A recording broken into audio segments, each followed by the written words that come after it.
கிறிஸ்துவுக்குள் அன்பான அன்பு உள்ளங்களே, இந்த காலை வேளையிலும் வாழ்த்துவதில் நான் மிக்க மகிழ்ச்சி அடைகிறேன். 22ஆம் தேதி 1வது மாதம் 2026 ஆண்டு வியாழக்கிழமை இந்த காலை வேளையிலும் கர்த்தருடைய வார்த்தை இந்த நாட்களை நமக்கு சொல்லுகிறது. சங்கீதம் 25 வசனத்தை இந்த நாட்களிலே நாங்கள் பார்ப்போமாயிருந்தால் கர்த்தருடைய வார்த்தை சொல்லுகிறது, உம்முடைய சத்தியத்திலே என்னை நடத்தி என்னை போதித்தருளும், நீரே என் ரட்சிப்பின் தேவன், உம்மை நோக்கி நாள் முழுவதும் காத்திருக்கிறேன் என்று சங்கீதக்காரன் இந்த இடத்திலே சொல்லுகிறதை பார்க்கிறோம்.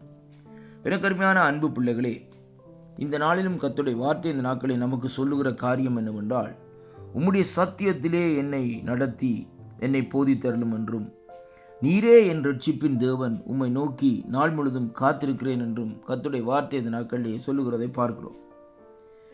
கர்த்தருடைய சத்தியத்திலே இந்த நாட்களிலே நாங்கள் போதிக்கப்பட வேண்டும் என்பதையும், அதே வேளையிலே அவருடைய ரட்சிப்பை நாங்கள் கண்டுகொள்ள வேண்டும் என்பதையும் கர்த்தருடைய வார்த்தை இந்த நாட்களிலே நமக்கு சொல்லுகிறதை பார்க்கிறோம். அருமையான கர்த்தருடைய பிள்ளைகள், கர்த்தருடைய வார்த்தையிலே நாங்கள் போதிக்கப்படுகிறது மட்டுமல்ல, அவருடைய ரட்சிப்பை நாங்கள் அறிந்து கொள்ள வேண்டும் என்பதைத்தான் கர்த்தருடைய வார்த்தை இந்த நாட்களிலே நமக்கு சொல்லுகிறதை பார்க்கிறோம். ஏனென்றால் அவருடைய சத்தியம் மனுஷனுக்குள்ளே ஒரு கிரியைகளை நடப்பிக்கும். சத்தியத்தை அறிகிற வேளையிலே தான் ஒரு மனுஷனுக்குள்ளே ஒரு விடுதலை, ஒரு சமாதானம் இந்த நாட்களிலே வருகிறதை பார்க்கிறோம். சத்தியத்தை அறிகிற வேளையிலே தான் மனுஷனுடைய வாழ்க்கையில் இந்த நாட்களில் ஒரு மாற்றம், ஒரு திருப்பம் இந்த நாட்களிலே வருகிறதை பார்க்கிறோம். அருமையான அன்பு பிள்ளைகளே, அதனால தான் இங்கே வேதம் சொல்லுகிறது, உம்முடைய சத்தியத்தில் என்னை நடத்தி என்னை போதித்தருளும் என்று சொல்லி சங்கீதக்காரன் இடத்திலே தேவனிடத்திலே வேண்டுதல் செய்கிறதை பார்க்கிறோம். ஏனென்றால் நீரே என் ரட்சிப்பின் தேவன், உம்மை நோக்கி நாள் முழுதும் காத்திருக்கிறேன் என்று சொல்லி அவன் அங்கே தேவனுடைய சமூகத்திலே விண்ணப்பம் பண்ணுகிறதை பார்க்கிறோம். அருமையான கர்த்தருடைய பிள்ளைகளே, தேவனுடைய சத்தியத்தை அறிந்து இந்த நாட்களிலே அவருடைய நம்முடைய ரட்சிப்பின் தேவனாகிய கர்த்தரை நாங்கள் நாள் முழுதும் நோக்கி காத்திருக்கிற வேளையிலே அவர் நம்முடைய வாழ்க்கையிலே ஒரு மகத்துவமான ஒரு காரியத்தை இந்த நாட்களிலே செய்வார். வாழ்க்கையிலே திருப்பங்களை கொண்டு வருவார். வாழ்க்கையில் இந்த நாட்களிலே தேவன் இந்த நாட்களிலே பல பல காரியங்களை நமக்காக இந்த நாட்களிலே செய்து முடிப்பார் என்பதை இந்த நாட்களிலே கர்த்தருடைய வார்த்தை ஊடாக இந்த நாட்களில் நாங்கள் காணக்கூடியதாக இருக்கிறது.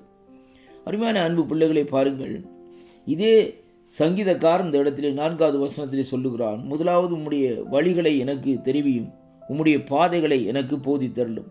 தேவனுடைய வழிகளை இந்த நாட்களிலே நாங்கள் அறிந்து கொள்ளுவோமா இருந்தால், அவருடைய பாதைகளை இந்த நாட்களில் நாங்கள் கண்டுகொள்ளுவோமா இருந்தால், நாங்கள் அந்த சத்தியத்திலே நடக்கிறவர்களாய் இந்த நாட்களிலே மாற்றப்படுகிறதை அங்கே காணக்கூடியதாக இருக்கிறது. அருமையான அன்பு பிள்ளைகளே, அப்போ முதலாவது நாங்கள் கண்டுகொள்ள வேண்டிய காரியம் என்னவென்றால், கர்த்தருடைய வழி என்ன வழி, கர்த்தருடைய பாதை எப்படிப்பட்ட பாதை என்பதை இந்த நாட்களை அறிந்து கொள்ள வேண்டும். அப்போ தேவனுடைய வழிகளை நாங்கள் அறிந்து அவருடைய பாதையிலே இந்த நாட்களிலே நாங்கள் இந்த நாட்களிலே அங்கே நடக்க முயற்சிக்கிற வேளையிலேயே தேவனுடைய சத்தியத்தை அறிந்து கொள்ளுகிறவர்களாக இருப்போம். சத்தியத்தை அறிந்தவர்களாக இந்த நாட்களே நாங்கள் சத்தியத்தினாலே போதிக்கப்பட்டு நடக்கிற வேளையிலேயே அங்கே தேவன் வேதம் சொல்லுகிறது, அவர் நம்முடைய ரட்சிப்பின் தேவன் என்று நாங்கள் உணர்ந்து கொண்டு அதை இந்த நாட்களிலே அறிக்கை செய்வோம் என்று சொல்லி இந்த நாட்களிலே சொல்லப்படுகிறதை பார்க்கிறோம். அருமையான அன்பு பிள்ளைகளே, தேவனுடைய ரட்சிப்பு ஒரு மனுஷனுக்குள்ளே வர வேண்டுமா இருந்தால் நாங்கள் கண்டுகொள்ள வேண்டிய காரியம், முதலாவது தேவனுடைய வழிகள், 2வது அவருடைய பாதைகள். 2 காரியத்தையும் இந்த நாட்களில் ஒரு மனுஷன் கண்டுபிடிப்பானா இருந்தால் அவனுடைய வாழ்க்கையிலே எந்த விதமான இடரல்களோ, எந்த விதமான பிரச்சனைகளோ, எந்த விதமான நெருக்கங்களோ இந்த நாட்களில் வராது. ஏனென்றால் அவன் கர்த்தருடைய வழியை அறிந்திருக்கிறான். அவருடைய பாதையை கண்டுபிடித்தது நிமித்தம் அவன் அங்கே ரட்சிப்பின் வழிக்குள்ளே இந்த நாட்களிலே இலகுவாக செல்லக்கூடியதாக இந்த நாட்களிலே இருக்கிறதை பார்க்கிறோம். அருமையான கர்த்தருடைய பிள்ளைகளே, இன்றைக்கு ஆண்டவர் ஒவ்வொரு மனுஷனுக்கும் அந்த ரட்சிப்பை இந்த நாட்களிலே அப்படியே வெளியிலே விட்டிருக்கிறார்.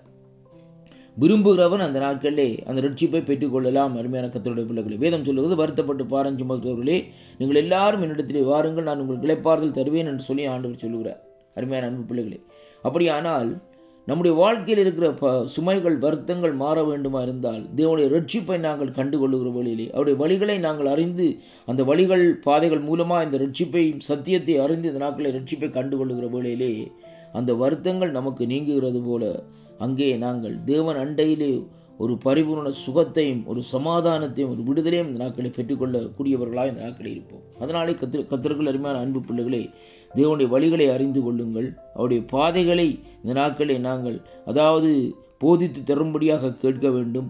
மூன்றாவதாக சத்தியத்தை அறிய வேண்டும். இப்படியாக 3 காரியங்களை நாங்கள் அறிந்து கொள்ளுகிற வழியிலே அந்த இரட்சிப்பின் தேவனை நாங்கள் இலகுவிலே கண்டடையலாம். கர்த்தர் தாம் உங்களை ஆசீர்வதிப்பாராக.